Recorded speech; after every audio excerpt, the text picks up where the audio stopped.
तो हमारा चल रहा था विषय, कौन सा विषय चल रहा था, याद है किसी को?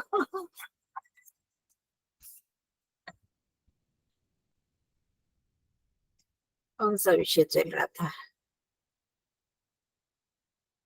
वितर्क। यम नियमों का विषय चल रहा था पहले, और उसके बाद आ गया वितर्क। वितर्क का मतलब जो यम नियमों के विरोध में जो चीजें हम अपना लेते हैं अपने जीवन में। इससे पहले का सूत्र था वितर्क बाधने प्रतिपक्ष भावनम। तो कि जो वितर्क जो आते हैं, वितर्क बता दिया हिंसा आदि के, हिंसा आदि जो अहिंसा, सत्य, अस्त्य, ब्रह्मचर्य, परिग्रह, शौच, संतोष, तप, स्वाध्याय, ईश्वर प्रणिधान, इनके विरोध में, इनके विरुद्ध हम आचरण करने लगते हैं, तो वो हो गए सारे वितर्क। ठीक है। क्योंकि अहिंसा आदि के विपरीत जो आचरण है वो है वितर्क, और इसलिए हिंसा आदि वितर्क हैं। यही सूत्र हम कर रहे थे। तो उससे पहले में आया वितर्क बांधने प्रतिपक्ष भावनम। उस वितर्क को बांधने में, मतलब उस वितर्क की बाधा उपस्थित करने में, अर्थात उस वितर्क को रोकने के लिए हमें प्रतिपक्ष भावना करनी चाहिए। ठीक है। है? वो उसके बारे में हमने विचार कर लिया था कि अगर हम हिंसा, असत्य, अब्रह्मचर्य, परिग्रह, ईश्वर अप्रणिधान, अशौच, असंतोष, तप न करना इत्यादि हमारे जीवन में आने लगते हैं, तो उनको रोकने के लिए हमें प्रतिपक्ष भावना करनी होती है। प्रतिपक्ष भावना का संक्षेप में बताया था कि इन चीजों से में जो जो हानियां होती हैं उनको हम अपने सामने लाएं, उनसे विपरीत हमें आकर्षण लगता है। हम क्यों करते हैं? कोई भी इंसान हिंसा क्यों करेगा, असत्य क्यों बोलेगा, अस्तेय का उल्लंघन क्यों करेगा, अर्थात किसी चीज की चोरी करना, किसी के अधिकार को छीनना आदि, ये जो विपरीत चीजें हम क्यों करते हैं? क्योंकि हमें उनमें कोई ना कोई लाभ दिखाई देता है। ठीक है। वो किस कारण दिखाई देता है वो अगले सूत्र में हमने किया था संक्षेप में, अभी विस्तार से करते हैं। तो हमें कोई ना कोई उसमें लाभ दिखाई देता है, कुछ और दिखाई देता है कि इससे ये हमारी पूर्ति होगी, इस आवश्यकता की पूर्ति होगी या क्रोध की पूर्ति होगी, तो वो हम इसलिए उनको करने लगते हैं। तो जब उसके विपरीत हम सोचते हैं कि नहीं, ये करने से मेरे को तो ये लाभ दिखाई दे रहा है, पर इससे ये हानि होने वाली है, तो उसको बोलते हैं प्रतिपक्ष भावना। उसके विपरीत भावना करनी। जो हमें लाभ लगता है तो हम हानि की भावना, इसमें ये करेंगे तो इसमें मेरे को ये हानि होगी। तो ये भी पक्की बात है कि अगर हम दो चीजों को, दो स्थितियां हैं हमारे सामने, और उनमें हम किसको अपनाएं? उसको अपनाते हैं जो हमारे लिए अधिक लाभकारी होती है या कम हानिकर होती है। दोनों काम कर रहे हैं हम, उसमें कौन सी अधिक हानि वाली है और कौन सी कम हानि वाली है, तो उनमें से हम उसको अपनाते हैं जिसमें कम हानि होती है। या लाभ की तरफ देखते हैं तो जहाँ ज्यादा लाभ होता है तो वो हम करते हैं। अब बच्चों को देख लो, पढ़ाई के लिए होता है, पढ़ने के लिए कहते हैं तो नहीं, पढ़ने का मन नहीं करता, उनको लाभ दिखाई देता है खेलने में या सोने में या टीवी देखने में। अभी समझ कम है तो उनको फिर समझाया जाता है बार बार। तो जैसे जैसे बच्चा बड़ा होता है, प्रायः, कुछ तो तब भी बाद में भी लापरवाह रहते हैं, पर प्रायः क्या होता है कि बच्चे जैसे जैसे बड़े होते हैं, जो बचपन में बिल्कुल नहीं पढ़ते थे, बिल्कुल लापरवाही करते, तो इतने अधिक गंभीर हो जाते हैं पढ़ाई में कि आप देखो कितना परिवर्तन उनमें हो जाता है, क्योंकि उनमें समझ आ जाती है कि जितना हम पढ़ेंगे, ढंग से पढ़ते हैं, तो हमें ये लाभ होगा।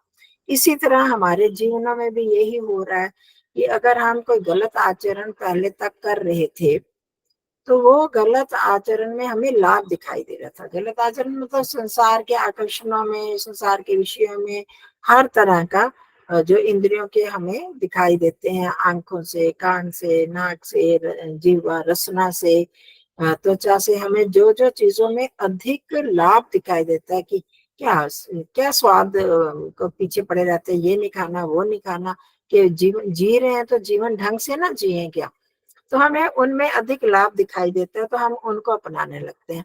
और अब ज्यों ज्यों हमारा अध्यात्म की तरफ बढ़ते हुए थोड़ा ज्ञान बढ़ता जा रहा है, हमें पता चल रहा है, तो हम उसको सोचते हैं कि क्या हो गया, थोड़ी देर का तो सुख है इसमें, थोड़ी देर का स्वाद है, थोड़ी देर में कान को सुनने का सुख है, तो क्या करना, बाहर जाके हमारी वृत्ति खराब हो जाएगी। अब वेद प्रिया जी कितनी बार ये प्रश्न पूछती रहती हैं, तो उसमें हमें लगता है ना कि हमारी वृत्ति बाहर जाकर खराब होगी, तो हम उसको कंट्रोल करते हैं। वही कहानी याद कर लिया करो, वही दृष्टांत उसका बिच्छू और सांप वाला।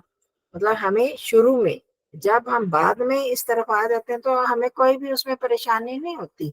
आरंभ में जब पार्टियों में जाने का मन होता है और हम अपने मन को कंट्रोल करना चाहते हैं, करते हैं, तो हमें क्या लगता है कि एक तड़पन सी थोड़ी सी होती है कि हाय वहां नहीं जा रहे, कितना मजा लोग ले रहे होंगे, शादियों में पार्टियों में नाच गान कर रहे होंगे, वहां पर मजे कर रहे होंगे। शुरू शुरू में ऐसे लगता है ना, तो उस समय तो वो जो चीज है वो हमें चुभती है, जैसे बिच्छू काट रहा है।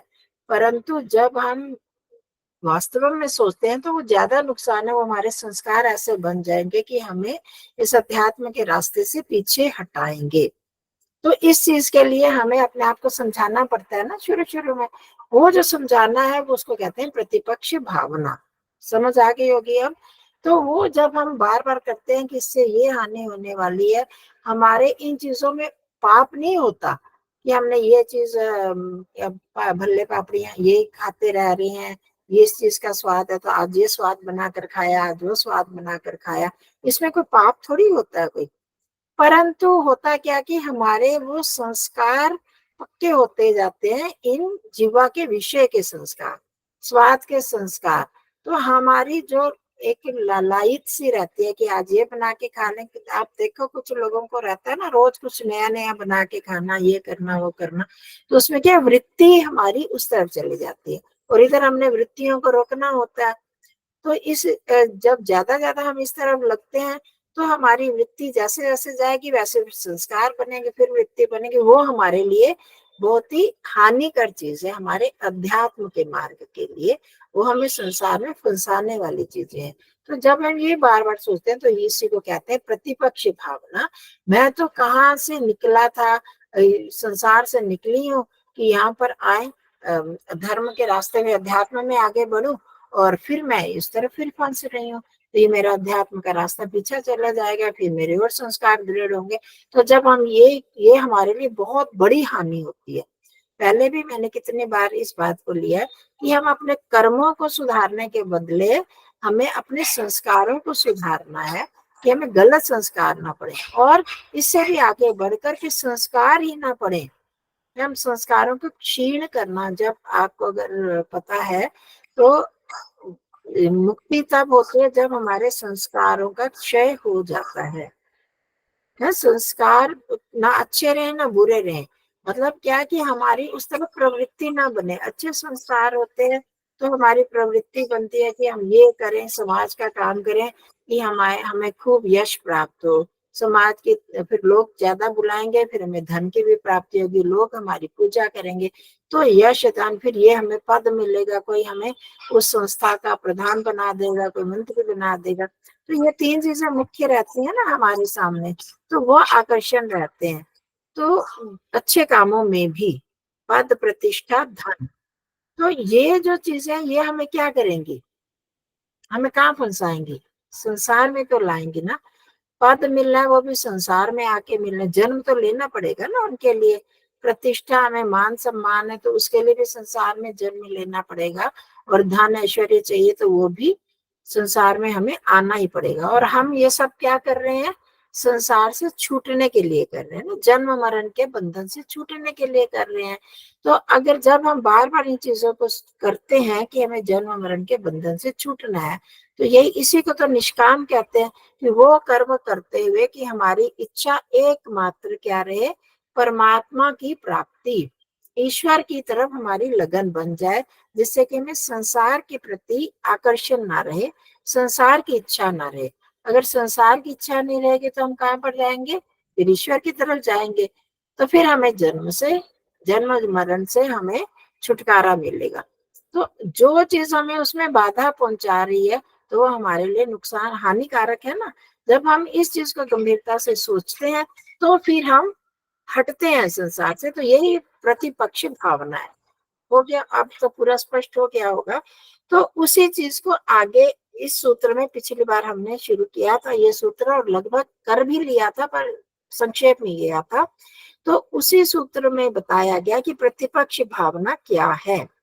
तो वितर्का हिंसा आदय कृतकारित अनुमोदिता लोभ क्रोध मोह पूर्वका मृदु मध्य अधिमात्रा दुख अज्ञान अनंत फला इति प्रतिपक्षी भावनम। तो मुख्य रूप से यहाँ प्रतिपक्ष भावना बताई, पर उसके पहले और चीजें भी बताई कि वितर्क क्या है, हिंसा आदि। क्योंकि पिछले सूत्र में आया था वितर्क बाधने प्रतिपक्ष भावना। वितर्क को रोकने के लिए हमें प्रतिपक्ष भावना करनी पड़ेगी। वो आपने समझ लिया प्रतिपक्ष भावना क्या है, और इधर आगे और सूक्ष्मता से बताया गया। तो वो जो हिंसा आदि है, वितर्क क्या है, हिंसा आदि, जो पहले पूरा बता दिया, यमों के विपरीत चीजें, नियमों के विपरीत चीजें, ये सारी हैं वितर्क। वो कैसे हम करते हैं, उनका उनका अपने जीवन में किस तरह से हम लाते हैं। कृत 3 तरह से लाते हैं, याद है किसी को? 3 प्रकार से करते हैं।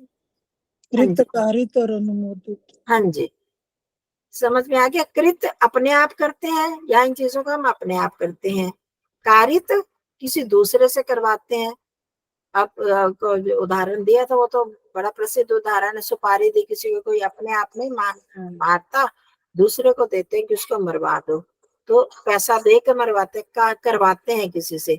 या बच्चे भी कई बार करते हैं, युवा कॉलेजों वगैरह में किसी को करना होता है, किसी की बेइज्जती करनी है, तुम उसको जाकर दूसरे को भड़का के करवा देते हैं, अपने आप नहीं करते। तो हम लोगों का क्या कॉन्सेप्ट है कि अगर हम अपने आप करते हैं तो वो तो पाप है, और दूसरे से करवाते हैं तो वो पाप नहीं है। परंतु यहाँ तीनों को ही माना गया है। इसके बाद दूसरा भी बताऊं, तीसरा भी। तो इसी तरह जो मांसाहारी लोग होते हैं उनका भी कहना है कि हम थोड़ी मारते हैं जानवरों को, हम थोड़ी मारते हैं, हमें थोड़ी पाप लगेगा जो दूसरे मारते हैं। पर वो क्यों मारते हैं? इन्हीं के खाने के लिए, जो खाता है। अगर वो उनकी खाने की डिमांड खत्म हो जाए तो वो क्यों मारेंगे उनको? उसी डिमांड के कारण ही तो मारा जाता है ना। वो डिमांड ज्यादा है तो इसीलिए वो करते हैं। पशुओं को इस तरह के इंजेक्शन दिए जाते हैं कि उनका मांस बढ़े और ज्यादा मांस मिले, चमड़ा ज्यादा मिले। और ये मुर्गियों के अंडों वगैरह में इस तरह के आर्टिफिशियल काम किए जाते हैं उनको बढ़ाने के लिए। तो क्यों? ओकी डिमांड है। तो वो गलत काम हम मांसाहारी करवा रहे हैं, तो उसके पाप का भागी भी वो है। ठीक हो गया। इस तरह से हम कारित करवाते हैं किसी से। और अनुमोदित, तीसरे चीज को तो हम बहुत ही कम महत्व देते हैं कि हाँ किसी ने किसी को मार दिया, जाके उसकी हिंसा की या उसकी बेइज्जती की, बहुत अच्छा किया, तूने बहुत अच्छा किया, कहते हैं ना इसको। या ऐसे कर दो तुम, तो इसको कहते हैं अनुमोदन करना, उसमें उसका समर्थन करना कि हाँ ये काम तुम कर रहे हो तो बहुत अच्छा काम है, करना चाहिए। या बड़े लोग घरों में छोटे बच्चों को, हाँ मतलब खुद नहीं खाएंगे मांस इत्यादि, पर बच्चों के लिए इसकी सेहत बनानी है, उनको खाने दो। हमारे, क्योंकि हमारे घर इस तरह से रहा, तो तब मैं उदाहरण दे रही हूँ। हमारी बहन है, तो उनके बच्चों को मना करते थे उनकी दादी। जब भी वो जाते थे जम्मू में, हम यहाँ मना करते थे, वहां दादी कहती थी कमजोर हो जाएंगे बच्चे, नहीं खिलाओगे तो। इस तरह से मतलब ये अनुमोदन हम करते हैं, समर्थन करते हैं किसी भी गलत काम का। अगर कोई गलत और भी काम कर रहे हैं, कोई असत्य बोल रहा, हाँ हाँ उसके सामने ऐसे ही बोल देना, सच सच बोल के मत वो करना। घर वाले भी कहते हैं ना कई बार बच्चों को, और एक ने कुछ तेरे को कहा ना तो 2 आगे सुनाना। आजकल बच्चों को ये सिखाया जाता है। तो ये इनको कहते हैं अनुमोदित, अनुमोदन करना। तो ये तीनों प्रकार के जो कार्य, हिंसा आदि, ये तीनों ही पाप दिलवाते हैं, मतलब पाप ही कहलाएंगे, और इनका परिणाम हमें दुख मिलेगा। ठीक है। और फिर ये होते क्यों है, हम काम क्यों करते हैं? ये लोभ क्रोध मोह पूर्व का, मतलब इन तीनों, ये जो हिंसा आदि करने का कारण क्या है? या तो लोभ है, या क्रोध है, या मोह है। लोभ से करते हैं हम बहुत, जैसे अब गौओं वगैरह को जो गौएं नहीं देती, दूध वगैरह नहीं देती, उनको भी कसाई लोग ले लेते हैं, उनको मारते हैं, मार कर उनका चमड़ा बेचा जाता है। तो ये क्या हो गया? लोभ। क्यों? उनको मार के हमको क्या मिलेगा?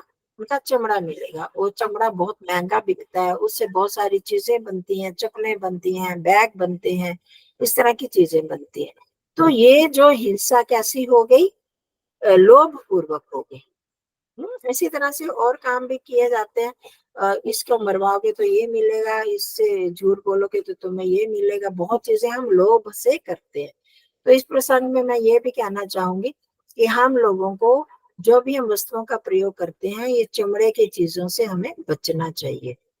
कॉस्मेटिक में भी बहुत सारी ऐसी चीजें होती हैं, खरगोश की वहां से लेते हैं, जो परफ्यूम इत्यादि है, वो लिपस्टिक है, इनमें बहुत हिंसा की चीजें आती हैं। तो हमें इन चीजों से बचना चाहिए। हम इनका प्रयोग करते हैं तो इस तरह की चीजें बनाई जाती है ना, तो उनके रक्त से, उनकी और चर्बी से इस तरह की चीजें बनाई जाती है। तो हमें चमड़े की चीजों का इस्तेमाल नहीं करना चाहिए। अगर हम पूरी तरह से बचना चाहते हैं तो रबड़ की ले, रेक्सीन वगैरह और चीजें हैं, उनका प्रयोग करें। तो चमड़े के बैग, चमड़े की चप्पलें, ये भी, और चमड़े की जैकेट्स वगैरह पहनी जाती हैं। तो ये सब जो है हिंसात्मक चीजें हैं, उनसे ही हमें ये हिंसा करके ये चीजें प्राप्त होती है। तो ये उदाहरण था लोभ का, कि लोभ पूर्वक भी हम हिंसा करते हैं, करवाते हैं, या उसका अनुमोदन करते हैं। अगर हम उन चीजों का उपयोग कर रहे हैं तो अनुमोदन ही हो गया ना उसका। और इससे फिर वो जो लोग उनको मारा जाता है, करते हैं। तो ये लोभ हो गया। क्रोध पूर्वक किसी ने मेरे को कुछ कहा और मैंने बदले में उसको इतना बुरा शब्द कह दिए कि कहते इसका अंदर, इसका दिल जला दूंगा, मैं ऐसे उसको शब्द कहूंगा। बहुत लोग ऐसे करते हैं, एक मारा तो हम दो मारेंगे, चार मारेंगे। इसने थोड़ा सा कहा और इतना, ये क्रोध से तो आपको पता ही है, बहुत अधिकता से ये होती हैं चीजें। हिंसा के बारे में ज्यादा इस तरह के उदाहरण मिलते हैं। और लोभ तो हम असत्य बोलने में भी हमारा लोभ, अस्तेय का उल्लंघन करने में, अर्थात चोरी इत्यादि में भी ज्यादा, रिश्वत देना किसी को, किसी का अधिकार छीनना, ये सारे लोभ के कारण ही होते हैं ये चीजें। और इसके बाद मोह पूर्वक। मोह मतलब होता है अज्ञान। हाँ, हमारा क्या अज्ञान है बहुत सारे लोग की, अगर इसकी बलि दे दोगे तो आपको इस चीज की प्राप्ति होगी। ये अंधकार है ना, मोह अज्ञानता ही है। किसी की बलि देने से मैं पुत्र की प्राप्ति नहीं होगी, या मैं अच्छे धन की प्राप्ति नहीं हो जाएगी। और आतंकवादियों का देख लो, उनके धर्म में ही यह होता है कि अगर हम इतने लोगों को, विधर्मियों को, काफिरों को मार दोगे तो आपको ये आपका जन्नत मिलेगी, जो भी उनमें कहा जाता है। तो वो उस लोभ, मतलब उस लोभ आकर्षण के कारण स्वर्ग में ये मिलेगा, वो मिलेगा, धर्म में। और दूसरी बात कही जाती है कि हमारे धर्म है ये कि काफिरों को मारना, या आतंकवादी जो दूसरी तरह के भी हैं, उनमें भी बहुत बार ऐसे करोगे तो आपको धर्म की प्राप्ति होगी, स्वर्ग मिलेगा। इस तरह की बातें जो कही जाती हैं, ये क्या है? मोह, अज्ञानता की बातें हैं कि एक गलत काम हमने किया, किसी से झूठ बोल दिया, किसी को मार दिया, चोरी कर दी, ऐसे करने से तुम्हें ये चीज मिलेगी, और हम उस अज्ञानता के वश होकर गलत काम करने लगते हैं। तो मुख्य रूप से ये तीन चीजें हैं जो कि हमें ये हिंसा आदि करवाते हैं। ठीक है, तो हम जो भी काम करें देखें कि हम झूठ, ज्यादा तो हम लोगों में हिंसा, स्थूल हिंसा तो हम में कोई नहीं करता, मेरा तो जहां तक अनुमान है कोई नहीं करता होगा। पर किसी को घर में अगर हम गलत व्यवहार करते हैं सास से या बहू से, तो वो भी हिंसा के रूप में ही है। तो उसको भी हमने अपने आप में देखना है कि हम किसी के बहकाने से करते हैं, या अपने आप करते हैं, या किसी से करवाते हैं। वो तो आप लोगों को ज्यादा पता है परिवार में। फिर आ गया मृदु मध्य अधिमात्रा। मतलब ये भी जो क्रियाएं होती हैं हिंसा आदि, ये भी अलग अलग स्तर की होती हैं। इसके बारे में पिछली बार बात की थी। मृदु मतलब बड़ी हल्की हल्की तरह की, इसको थोड़ा सा डांट दिया, तो थोड़ा सा उसको अपशब्द कह दिए, ज्यादा नहीं किया। मध्य हो गया, थोड़ा मार दिया, ज्यादा डांट दिया। उसमें और ज्यादा नुकसान उसको नहीं होता, मानसिक रूप से कर दिया, उसको प्रताड़ना करी। और अधिमात्र मतलब बहुत अधिक रूप में सचमुच ही मारना और सचमुच अंग भंग कर देना या जान से मार देना, ये अधिमात्र बहुत ही मतलब उच्च स्तर की हिंसा हो जाती है, ऊंची अधिक हिंसा हो जाती है। तो इस तरह से जब हम देखते हैं तो ये कृत कारित अनुमोदित ये 3 तरह के हो गए। फिर लोभ क्रोध मोह पूर्वक, एक ही चीज जो है वो लोभ क्रोध मोह पूर्वक 3 तरह से हो सकती है। 3 या 9 हो गए, 9 या 27, और वो भी मृदु मध्य अधिमात्र, तो वो मृदु भी हो सकता है, मध्य तरह के भी, और अधिक तरह के भी। तो 27, और इनको भी हम अलग अलग इनके विभाग करते हैं तो 81 तरह। और जब इनको बहुत तरह से सोचा जाता है तो अनंत प्रकार से, हम असंख्य प्रकार से कर सकते हैं। इसमें डिटेल में जाने की आवश्यकता नहीं, पर कहने का तात्पर्य सिर्फ इतना है कि बहुत तरह के हिंसा इत्यादि जो पाप होते हैं हम कर लेते हैं, कर सकते हैं और करते हैं। तो उनको हमें बड़ी सूक्ष्मता से सोचना है। अब करना प्रतिपक्ष क्यों नहीं करनी चाहिए? क्योंकि दुख अज्ञान अनंत फला, ये जो है इनका दुख और अज्ञान की प्राप्ति होती है इनसे, और अनंत रूप में। तो इन ऐसा दुख और अज्ञान मिलता है हमको इनके परिणाम स्वरूप, कि जो अनंत होता, जो कभी नष्ट होने वाला ही नहीं है। उसको भी शायद मैंने संक्षिप्त में बात की थी। जब हम इस तरह के कार्य करते हैं, हिंसा आदि करा, तो उससे हमें क्या होता है? दुख मिलता है, या उससे हमको थोड़ा सा सुख मिल गया। लोभ क्रोध मोह पूर्वक हो गया ना, कि जिससे मैंने बदला लेना था उससे बदला ले लिया, जिस लोभ के कारण किया उससे मेरे को लोभ की प्राप्ति हुई, उस वस्तु की प्राप्ति हो गई। और अज्ञानतावश मेरे को लगा कि मैं धर्म कर रहा हूँ, मैं धर्म में आगे बढ़ रहा हूँ। तो ये जो चीज है दोबारा फिर वो उसका संस्कार हमारे मन में पड़ जाता है जब हम एक काम करते हैं। आपको पता है, कोई भी व्यक्ति जब हिंसा करता है, एक कसाई भी जब किसी को मारने लगता है, तो पहले वो कहते हैं बड़ा झिझकता है। किसी भी प्राणी को मारने के लिए उसको बड़ी झिझक होती है, वो हिचकता है कि कैसे मारूं। पर जैसे जैसे आतंकवादी भी ऐसे जब करते हैं तो शुरू में तो उनको भी बड़ा डर लगता है, क्योंकि आपको पता है कि जब भी हम कोई गलत काम करने लगते हैं तो उसमें भय शंका लज्जा होती है। परंतु जब हम इतने परिपक्व हो जाते हैं, उसको अनसुना कर देते हैं, तो भय शंका लज्जा भी हमें वो सो जाती है, और हमारे दूसरे संस्कार जो है क्रोध लोभ मोह वाले वो उभर जाते हैं, और हम उनको सामने रखकर इन कामों को करने लगते हैं। तो अब जब ये करेंगे तो वो एक बार वो संस्कार पड़ जाता है, एक बार उसने मारा तो उसकी थोड़ी सी झिझक कम हो गई। दूसरी बार तीसरी बार इसी तरह हम कोई भी किसी को गाली दी, किसी को एक थप्पड़ मारा, टीचरों को जो मारती रही है टीचरें या डांटती रही है उनको ज्यादा इसका अनुभव होगा। एक बार अगर थप्पड़ मारते हैं तो दूसरी बार बड़ी आराम से लग जाता है, तीसरी बार और आसानी से। तो कहने का मतलब कि क्या होता है कि संस्कार ऐसा पड़ता रहता है कि फिर इंसान जो है उस कार्य को बड़े आसानी से करने लगता है। फिर उसका फल क्या मिलेगा? दुख मिलेगा। फिर परंतु उस दुख को हटाने के लिए फिर वही काम फिर दोबारा करने लगता है कि मेरे को ये दुख मिला। फिर ये नहीं सोचता इंसान, हम भी, हमें जब दुख मिलता है हम ये थोड़ी सोचते हैं कि मैंने कोई गलत काम किया होगा तो दुख मिला। ये तो दुख मेरे को मिला है, इस दुख को हटाने के लिए मैं फिर कोई हिंसा कर दूं, मैं कोई झूठ बोल दूं, चोरी कर लूं, इस तरह के गलत काम हम करने लगते हैं।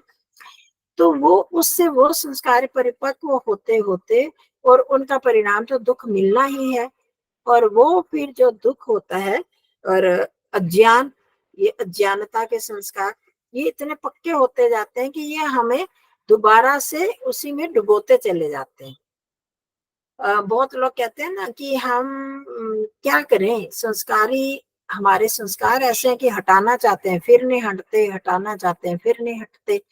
तो हम उतना प्रयास तो नहीं कर पाते। तो इसके लिए पिछली बार भी, शायद पिछली बार ही बात हुई थी एक प्रिया जिसे, जो कितना संघर्ष हमें करना पड़ता है अपने संस्कारों को हटाने के लिए, गंदे संस्कारों को दबाने के लिए, हटाने के लिए हमें कितना गहरा संघर्ष करना पड़ता है। उतना तो कोई नहीं कर सकता, सभी तो नहीं करते ना। हमारे में उतनी लगन हो कि मेरे को अपने संस्कारों को ठीक करना है, तभी तो हम संघर्ष करेंगे। ये तो हम कहते हैं हम क्या करें, हमारे संस्कार ही ऐसे हैं। हम चाहते तो हैं गुस्सा ना करें, पर हो जाता है हमसे गुस्सा। हम चाहते तो हैं झूठ ना बोलें, पर भूल जाता है, तो ऐसे संस्कार पड़े हुए हैं। तो उन संस्कारों के जब हटाने के लिए, उनको कमजोर करने के लिए, तनु करने के लिए हमें बहुत अधिक संघर्ष करना पड़ता है। तो अगर हम एक बार इन कामों को करने लगते हैं तो अनंत फल वाले होते हैं, उनको हटाना हमारे लिए आसान नहीं है। वो दीर्घ काल तक वो संस्कार हमारे चलते रहेंगे, चलते रहेंगे। और वो जो अज्ञान का फल है, दुख का फल है, वो हमें मतलब आगे बढ़ता ही जाएगा, बढ़ता ही जाएगा। और उसमें हम ऐसे फंस जाएंगे कि उन संस्कारों को सुधारना हमारे लिए बहुत कठिन हो जाएगा। तो इसलिए जब ये है प्रतिपक्ष भावना वाला भाग कि दुख ज्ञान अनंत फला, अगर हम हिंसा आदि यम नियमों का उल्लंघन करेंगे तो इससे हमें दुख प्राप्त होगा और ज्ञान हमारा बढ़ेगा। हमारे गंदे संस्कार जो है बढ़ते जाएंगे, जो कि अनंत काल तक रहेंगे, अनंत होंगे, असंख्य हो जाएंगे। उनको फिर दबाना मेरे लिए बड़ा कठिन हो जाएगा। जब हम इस चीज को बार बार लेंगे तो हम फिर इन कामों को करने से बच सकते हैं। सिर्फ हम ऊपर से क्या हो गया, फिर सभी तो ऐसे करते हैं, नहीं मेरे को संस्कार कैसे पड़ेगा, दूसरे ने किया तो मैं इसको कैसे सहन करूं, उसने मेरे साथ इतना गलत व्यवहार किया तो मैं ऐसे सहन कर लूं। जब हम इस चीज को सोचते हैं तब तो हमारे पास नहीं हो पाता, तब हम उसको नहीं रोक सकते। जब हम ये सोचेंगे कि इतना भयानक दुख मिलने वाला, संस्कार बढ़ने वाले, तब हम उनको रोक सकते हैं। एक मिनट।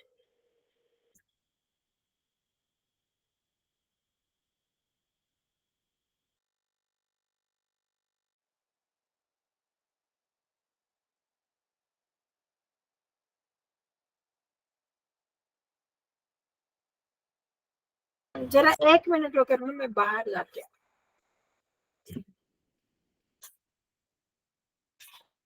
सर जरा ध्यान की तैयारी के लिए बैठो मैं।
असल में यहाँ कमरे में आवाज नहीं आती, अभी हुआ ही नहीं।